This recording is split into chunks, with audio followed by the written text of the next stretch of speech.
Hi everyone, welcome to our webinar, Speak to Write, Integrated Skills of Grammar, Not in Isolation. My name is Demetra Cornwell and I am an educational consultant here at Ballard & Ty. I am also a credentialed elementary school teacher with 20 years experience teaching in the California urban school districts of Los Angeles and Long Beach Unified. I also have taught at private schools, charter schools, special education, and private post-secondary adult education and training. I speak 3 languages and love the process of learning new ones. So in this webinar, we will be discussing the philosophy of teaching grammar effectively to English language learners, as well as covering lots of engaging, meaningful activities to practice. And my colleague Brenda will be talking in detail about some of the great activities we're excited to share. So without further ado, let's introduce Brenda. Hi, I'm Brenda Rosas, and I am one of the educational consultants here at Ballard & Ty. I've spent 15 years of my career in English learner classrooms as a teacher, doing PD for teachers and developing curriculum. I've specialized in secondary education in multi-level classrooms. I have a bachelor's in Chinese and a master's in English, teaching English to speakers of other languages. I speak 5 languages, and I am very excited to be with you here today. So when thinking about grammar not in isolation and integrated skills, we want to teach the 4 skills of speaking, listening, reading, and writing, where grammar is already embedded. Therefore, we can teach grammar and practice the 4 skills simultaneously. When we think about teaching and practicing grammar, language practice must be purposeful, meaningful, and engaging. We educators need to teach targeted grammar forms in a meaningful context while making the practice of the forms engaging. The drill and kill of the past does not work anymore. Students must be active participants in the learning process with ample opportunity to practice grammar through reading, writing, listening, and speaking. So the goal of language practice is to create automaticity, both in speaking as well as writing, with a high level of grammatical accuracy. In this way, through grammar practice, you are focusing on the foundation for discourse of speaking and writing.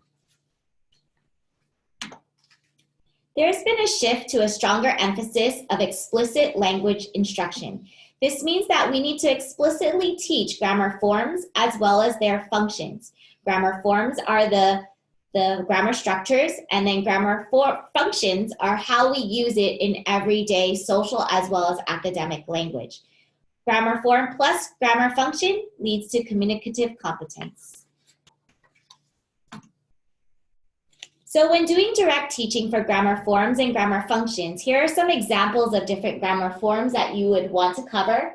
Maybe some that are not so obvious, like idioms or quoted and reported speech, and definitely phrasal verbs. For grammar functions, we want students to be able to use the grammar forms to do some kind of function, for example, describing actions, comparing and contrasting, classifying, predicting, and analyzing. Therefore, we need to practice grammar at all points in a lesson so that we are touching on grammar all the way through a lesson at the different points in time of schema building, vocabulary, definitely when you explicitly teach grammatical forms and functions, informational and fictional text, analysis, and the writing process. And over here, I just wanted to mention really quick that we will be referring to our last webinar from January, where we presented all the parts that Brenda just mentioned here of the lesson in more detail. In our last webinar, we focused on speaking to write, and we provided a lot of really great activities. Here, we can easily use the same strategies for the focus of grammar. All right, so let's get started. The goal of today is actually to go through a complete lesson on how you would teach grammar and embed it into the different parts of the lesson. So first off is schema building. When we do schema building, we want to start with some kind of essential question. For example, what do you do for fun? We want to use this essential question to tie the whole lesson together, and in that way we always come back to this question to make sure the students are engaged and have some kind of connection to the real world. In this lesson, we are going to focus on the target form of past tense and the target function of talking about past events. However, we will also have different functions of analysis as well as comparing and contrasting. So to start off schema building with different activities, we may pose the question or the prompt, what did you do this past weekend? So we would start maybe with mind mapping. Mind mapping can look like different things like bubbles or clouds or whatever you would like for students to create a mind mapping or brainstorming activity of what they did this past weekend. Then you would have them do a quick draw, a quick talk to a quick write. Going back, we always want to do images to speak to write, just like we mentioned in our last webinar. So for this quick draw, you may have students draw out what they did this past weekend. It could be 1, 2, 3 events, maybe in sequence, maybe in not, but they are then going to talk quickly about it to then write. And during the talking part, they can do the lines of communication activity. So the lines of communication activity was something that, again, we mentioned in that January webinar. So what we did was we used images as a way to share while they're in line. The basic concept is just that the students will share their work and hear, what did you do this past weekend, to the partners across from them. The repetition of sharing, this will increase their practice and therefore move them a little bit quicker towards that mastery of what their skill is. The teacher at this point can also walk around to do very casual observations and then give feedback on what he or she has heard or taken from what the students are saying. All right. So a few more activities that you could do as part of schema building is simple T-charts or Venn diagram. So here the prompt might be to compare and contrast what you did last weekend to what you did 2 weekends ago, or for lower proficiency levels, last weekend. You may not want to mention the weekend before last because that's a higher level phrase structure. So last weekend. So here you can see in the T-chart, last weekend, dance class, friend's birthday party, art, homework. And last weekend or 2 weekends ago, dance class, visited my friend, zoo, and homework. Now, even though there are 2 events that were similar, for the lower proficiency levels, you may want to just do the T-chart. But for higher proficiency levels, you may want to do a Venn diagram where dance class and homework happened on both weekends, and then you'll see the other activities that happened.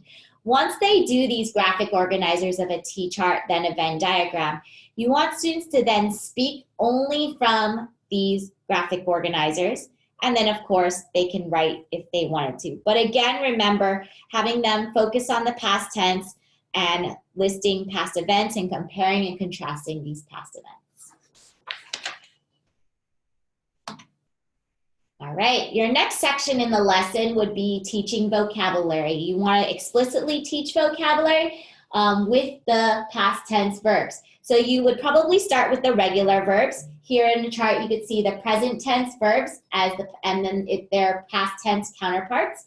You could see the spelling is a little bit different. Most of them have just added ed, but then lived. So these are the regular past tense verbs, and we want you to teach them with their present tense counterparts. In that way, students know that this is the present and that is the past tense. We also want to teach irregular verbs. So here in the past tense, you'll see a complete spelling change of is to was, buys, bought. So we really need to explicitly teach this to students and have them remember that the spelling does change for irregular verbs. Now, phrasal verbs are a little bit more difficult to teach. We got some feedback from our last webinar about the difficulty of phrasal verbs, so we wanted to include it in this webinar. So phrasal verbs do need to be explicitly taught. They are a little bit hard to figure out. So you have figuring out, which means 2 different things, and together means something completely different. So maybe figuring out a math problem. I figured out a math problem for homework. So Demetra's going to speak a little bit more to this. So we have just reviewed right now the regular verbs, irregular verbs, and phrasal verbs. And the best way to kind of illustrate these, of course, is with images. So you can do these for those different sets of verbs. But like I said, keep in mind, like Brenda said, with the phrasal verbs, it's a little bit different because when you have figure it out, for example, the words together mean something different than if they were just separate. So for example, on figure it out, maybe you would have a picture of two people working on a math problem together. So something to keep in mind. So when you teach vocabulary, you do want to practice vocabulary with students. A simple activity called Grammar Yes, No. It's really simple, no prep. You just have students create on index cards or pieces of paper the word yes and no. The teacher will have some words from the lists that maybe you just saw or lists of your own for the vocabulary in the present and the past tense. So when the teacher says a verb, for example, live, the student is going to say if this is a yes, this is a past tense verb, or no, this is a past tense verb. And this is a quick assessment for the teachers to see how they're doing with the past tense. The past tense is a little bit difficult to hear at the beginning. Live versus lived. If you don't enunciate or put an emphasis on it, it is very difficult for language learners to hear. So this activity really does focus on their listening for those past tense verbs, and especially when you have buys versus bought, they might be looking for the ed as spelling and or sound, and bought might be a little bit different. So but the goal is to really have them show you the card, yes or no, this is past tense, and they can put it in front of them, they can put it above their heads, they could look around to kind of lower the affective filter if you've allowed for that. But however you set this up, again, it's a quick assessment for you, and it's great practice for them just on identifying whether they're hearing past tense verbs or not. Okay, and then again, looking from the Speak to Write webinar, we talked about all these different activities that are really great to use. Bingo, we know, is a very familiar game. What the teacher does is call out the word in present, and then the students can find the word on the bingo card in the past tense. For concentration, we have the present and past matching words. This, of course, is an all word-based activity, but like we said, if you need to bring it down a couple of levels for those earlier proficiencies, you can just match them past tense to past tense if needed. So there's a lot of flexibility there. Categories is another game where the students will list as many past tense verbs as possible. Now remember, we need to include regular, irregular, and phrasal verbs. And the best thing also, if you want to have them, kind of increase the challenge a little bit, is try to find verbs that maybe the other teams don't have. So you're pushing, especially for the older groups, really that competitive edge for them. Picture this is another one where the teacher takes an image of an action, for example, a child kicking a ball. The student then has to say the action in the past. And again, we want to make sure to be mindful, including regular verbs, irregular, and the phrasal. All right. And the next section, we are going to explicitly teach grammar, form, and function. However, with explicitly teaching something does not mean you have to first directly teach it. So I really love starting out with indirect teaching. This is where I might put some examples on the board of present versus past. So I might write, I do homework every night. And then underneath, I did homework last night. I might put do and did in a different color, maybe underline it or project it onto the screen. But the idea here is really to see through deductive reasoning, can students figure out why it's do versus did? What maybe some time markers? We really like to use time markers. So here you'll see a timeline of now, do, last weekend, did. You could also use time markers to teach future or the past participle. But time markers are very useful because it shows where students are in a place of time versus where that sentence might have been occurring, and it really helps them with tense. So here, I might ask, well, it's spelled differently. Are they different words? Is this regular, irregular, or phrasal? And just really have a discussion with the students to try to get them to come up with some of the rules. I might then do some more indirect teaching by comparing carry versus carried. and see if they can come up with the rules for that. But then, of course, afterwards, you want to go back to directly teaching rules on the exceptions. So you have add ed to regular verbs. You have Y for carry, drop the Y, add IED. And then things like live, you just add a D. And then with irregular verbs, the complete spelling change. So of course you do want to go over these directly and explicitly. All right, so one quick activity that you can do for a quick assessment, really good practice, is noticing. Give students a text where there are a multitude of verbs in the past tense and have them highlight the past tense verbs. Once they do that, you can ask the students, what do you notice? And then you can have a discussion about it. And make sure they're able to identify, is this a regular, irregular, phrasal verb, or past tense? Here you're going to see a text where I've highlighted it, but I also wanted to show you where this came from. So here you can see in our curriculum for 6th through 12th grade, it's called Champion. We have a text here, and we have the ability as students and teachers, if students have digital licenses, they can actually highlight some verbs. So, I was very happy. My dad announced. So here I am telling them, please go and show me that you can notice and identify the past tense verbs. Was, irregular past tense. Announced, add just a D, right? Regular. So here you'll see, you can have them highlighted in any color, but most importantly, if you wanted them to put in some notes, you can have them was irregular, right? And have them actually identify. If you take it one more step for comprehension, you could always have them annotate and do comprehension. But this is really cool from the teacher point of view because you can project onto the screen, show students what you're doing, but also have the students log in and annotate for you. So teachers can just walk around really quickly, or it can be turned into the teacher for teachers to see their annotations. But in this activity, again, we do really want them to focus on the past tense verbs and noticing them, find out they're regular, irregular, or phrasal in the past tense.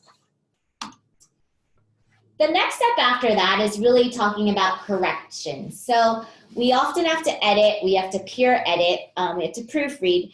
So here you'll see corrections, present tense to past tense. Students can rewrite a sentence, a paragraph. So I might give them something simple like this. It is a warm September morning. I walked through the big door. So here you'll see I crossed out the present tense verbs, and my goal for the students is to have them put the past tense verbs on top of the present tense verbs. Now, if they are higher level proficiency, you might want them to rewrite all the sentences or the entire paragraph.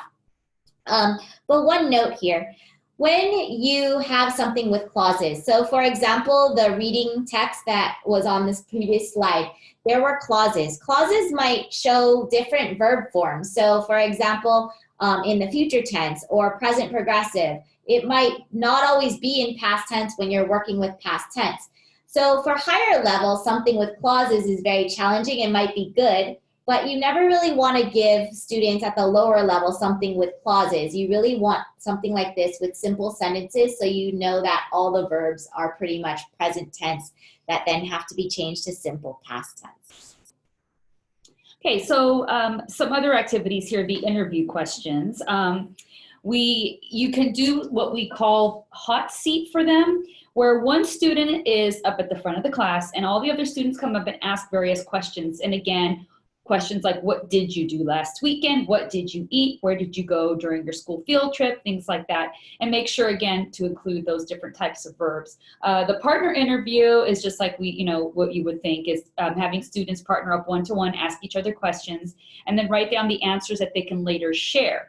And again, maybe we can share those answers in different ways, like an activity of lines of communication would be one way.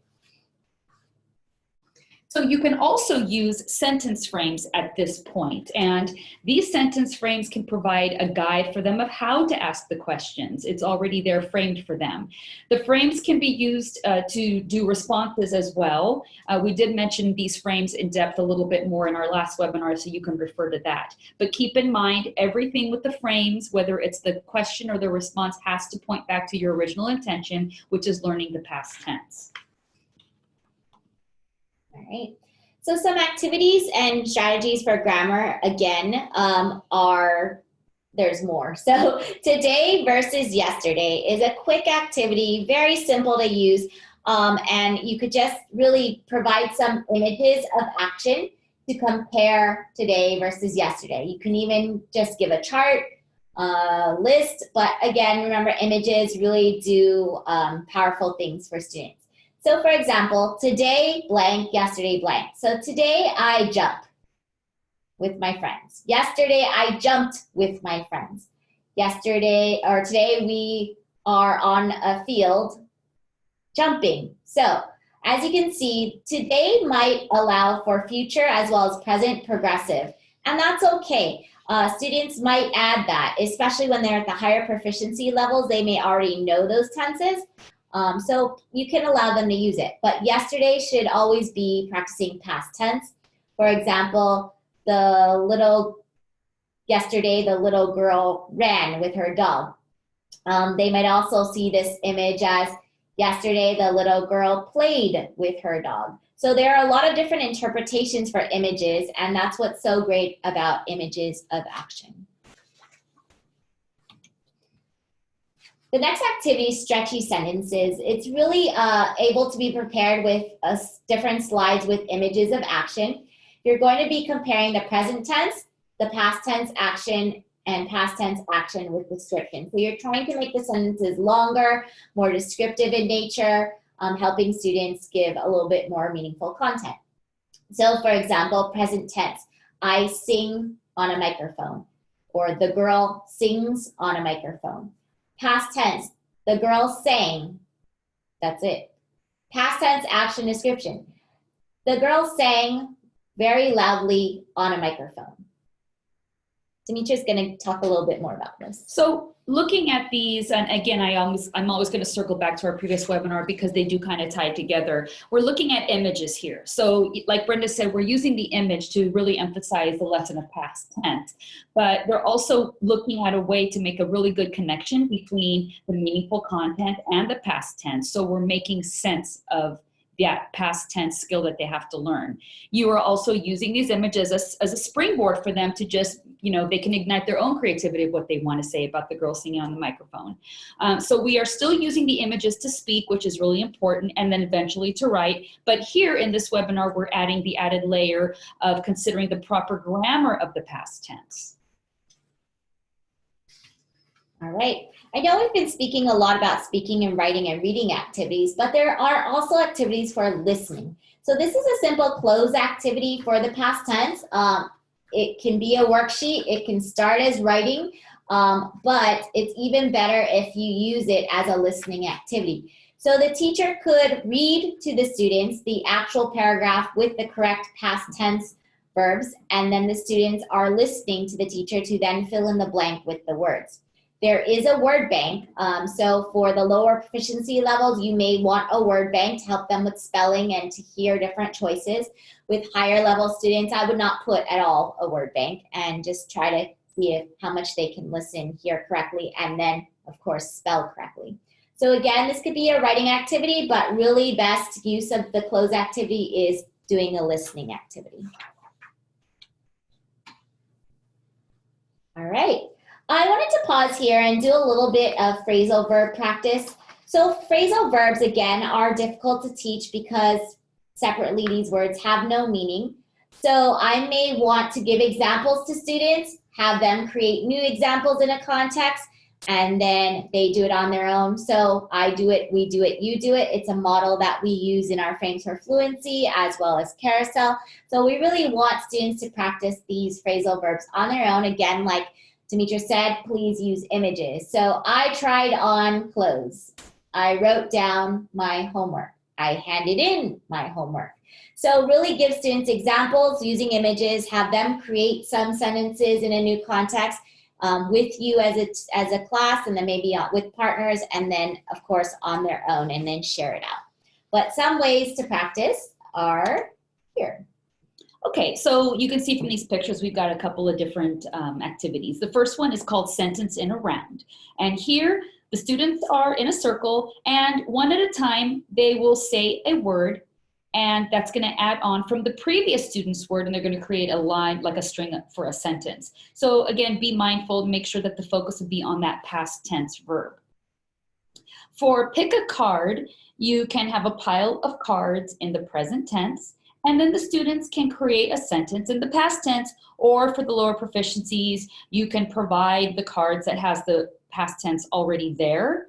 At this point, you can also use it as an opportunity for spell checking. So for example, they can write the sentence on the board, and the teacher will guide the student through spell checking, or the teacher just models the correction for the student. Race for sentences. The students are given a list of verbs, again, either present to make the past, or they're already in a past tense, and they create as many sentences as possible using the list of verbs provided. They will bring as many correct sentences to the teacher as they can in a given amount of time. So if you do, again, want a deeper description of these activities, you can refer back to our January webinar. And the next section, working with text. So in a lesson, you always want to try your best to give students a fictional as well as an informational text, so that they can look at two different kinds of texts as they are going over text. So the first one, a fictional story in past tense, would be really useful for going over past tense. Again, noticing those verbs, and then discussing the verbs, maybe even making predictions about those verbs, and later on they could then confirm their predictions in past tense. For informational text, news articles are very useful because past events, so they happened already, usually written in the past tense. You may want to take a news article and summarize it even, make it a little bit simpler for students to understand. You can make a close activity with it. You can go back and circle to a lot of different things with the text, and then practice all those different activities that we presented for looking for identifying, discussing, comparing, contrasting. So again, working with text.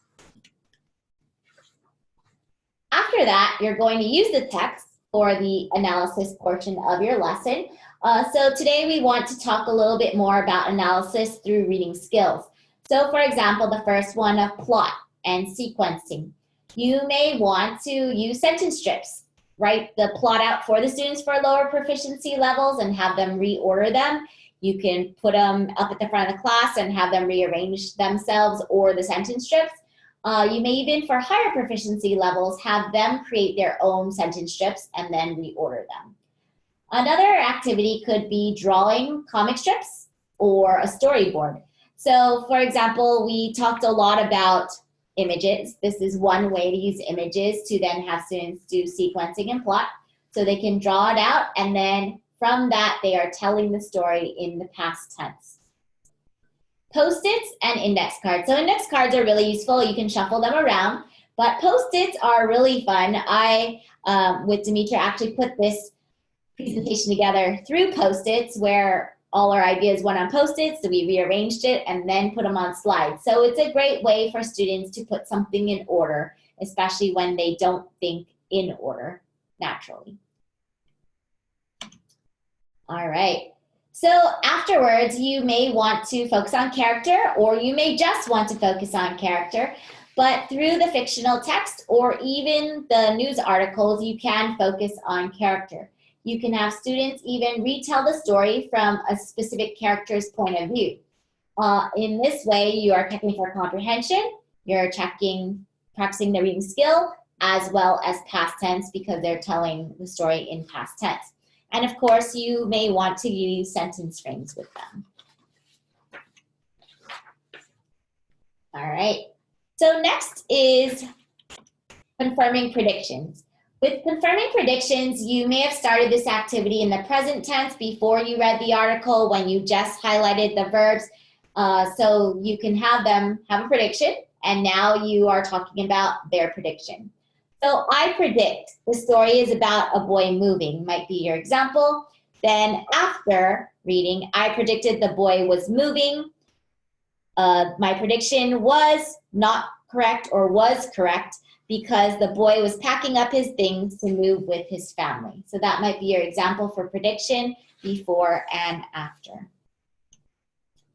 Another skill is main ideas and details. We really, of course, want students to grasp the main ideas of a story, of a news article, of an informational text, and really focus on some details. You can do this easily through listing or just gathering ideas, putting it on a brainstorming map, a T-chart, Venn diagram, but you can also do it through comprehension checks. So you can have students create sentences of who, what, where, when, why, and how, maybe to answer for themselves or to ask their peers, or the teacher can create sentences and ask the students. But please remember that the goal is past tense, talking about past events like in the news article or in the fiction text. So you want questions that will allow for an answer in the past tense. All right, so because you've done so much analysis and all the pre-schema building activities, you can actually now do writing, and you now have choices. So the first one is retelling a story. You can have students retell the story simply, or you can have students retell the story, the news article or the fictional story, through one of the characters' point of view. You can also have students just write a random fictional story in the past tense. You can provide an image and have students really just write from that. You can have students draw their own image or create a PowerPoint slide collage of different images so that they can, have a plotted sequence, and then they write a story about it.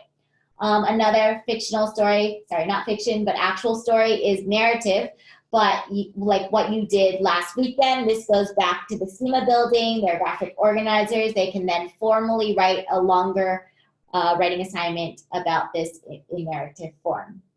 Again, focusing on past tense. So when it comes to proofreading these writings, you're going to want to have all the students highlight the verbs after they're done, and then self-edit to make sure these sentences are in the past tense when they're supposed to be. Again, remind them about clauses and other types of non-simple sentences that the verbs might need to be in a different tense, but mostly look for, did I use past tense correctly? You could also then have students peer edit, focusing only on past tense, because sometimes they might peer edit for too many different grammar forms, but really just have them focus on past tense for this one. Okay, now we're looking again at the realm of speaking, and I know that we kept talking about our past webinar because we were very speak heavy on that. And so just as kind of a little bit of a recap of what you can do with that. So we talked about the image-based storytelling, and Brenda did mention about using a storyboard or a comic strip. And even for the older students, you can have them create their own PowerPoint presentations of images that they chose. We also talked about lines of communication or fluency lines. That is where they partner up, and we've talked about this before. Presentations. In our last webinar, we did suggest something called a museum walk, where half of the class is presenting their project or a written piece, and the other half of the class is going to go around and listen to their presentations and ask them questions to create a dialogue with the student presenters. And of course, we as the teachers are still looking and doing our observations to make sure that the objective of the past tense is being utilized here. So, we can do, when they're speaking, assess the students' use of that past tense and those different activities. And then the students can also do their own self-assessment. And this is really a great way to always circle it back to them, to have them reflect on their work and also empower themselves with their own feedback. Okay, so just as a review, I hope you could see that we tried to give you a complete lesson plan with the grammar embedded, when the focus was on past tense and talking about past events, but also comparing, contrasting, analyzing, predicting. So when we do a lesson, we want to focus on the 4 skills and integrate them: speaking, listening, reading, and writing, where grammar is embedded into the course of all of our lessons. We want to teach grammar from schema building to the explicit grammatical forms and functions, all the way to the writing process, and speaking even at the end of the writing process. We want to make language practice meaningful, grammatical forms meaningful, and not teach it in isolation.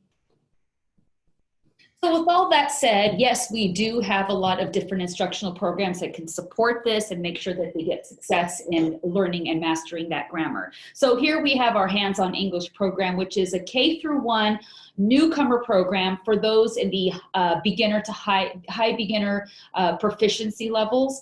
And this does address a lot of the activities that we do. There's a lens of communication that's used, as well as a wealth of other types of core routines that can be used.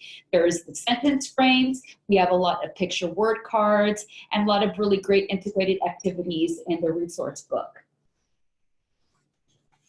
We also have the English maps, which come with the Hands-on English program, but this program can also be used as a standalone. And this is where they really have a great opportunity to practice that productive language of oral expression and written expression. This is what it focuses on: the target vocabulary, conversation corner questions to spark that creativity. And they become their own authors to create their own story based on the illustration. So this is something that can be, like I said, used part of Hands-on English, or can be used separately as its own English math program.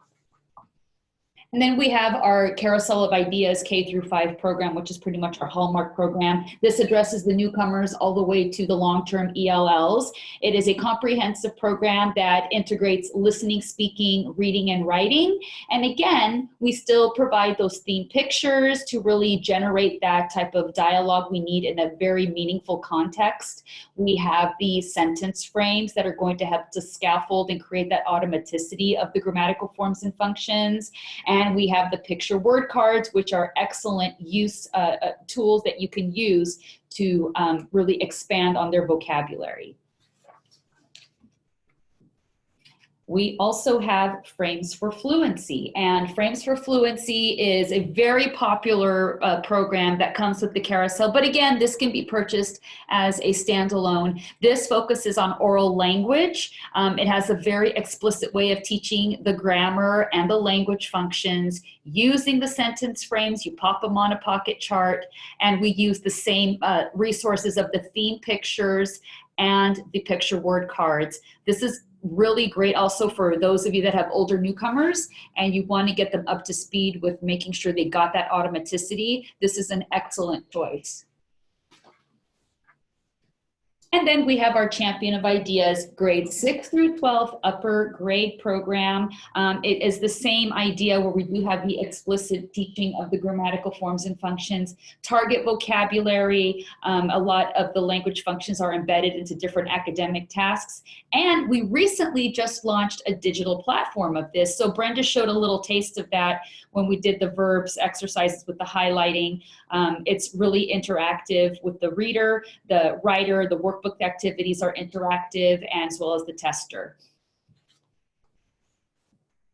And we also provide assessments. So I know that some of you have your own assessments in your consortiums, but we also provide additional assessments for progress monitoring and for redesignation if you need to. The online component that we have is extremely useful because it automatically will generate a diagnostic report to show you the strengths and weaknesses of all the different areas of language. This test is provided in English and in Spanish, and goes from pre-K to 12th grade, and we test on the oral proficiency as well as reading and writing language proficiency. So we here at Ballard & Ty, we are consultants first and foremost, and we really do understand, even as with our educational background, that we want you to reconcile your needs with reality of what's happening. If you do need any assistance, you can reach out to us, and we also offer with any of our programs, even the assessment, we do give free webinar training as well as online training. So if you'd like to schedule a free demo with us on our website, we're going to provide that in the chat right now. If you click on that little red demo button on the lower right side, book a demo for any of those programs, and the first 30 people will get a $100 credit for any program that you purchase. So wherever you live, whether it's here or abroad or Canada, which is abroad, you can just find what your state is here and reach out to us. I'm Demetra, and there is my contact information. Brenda, as you know, who was doing a brilliant job, those are her territories there. And we also have Melissa, who does a lot of the West Coast states as well as Canada. All right, so at this point, we just want to thank you so much for joining us, and we wanted to share so many activities that you can use to teach grammar, not in isolation, through an integrated skills approach. So I hope you enjoyed it. We will be sending out the link to the recorded webinar, and we are here if you ever have any questions. Thank you. Thank you.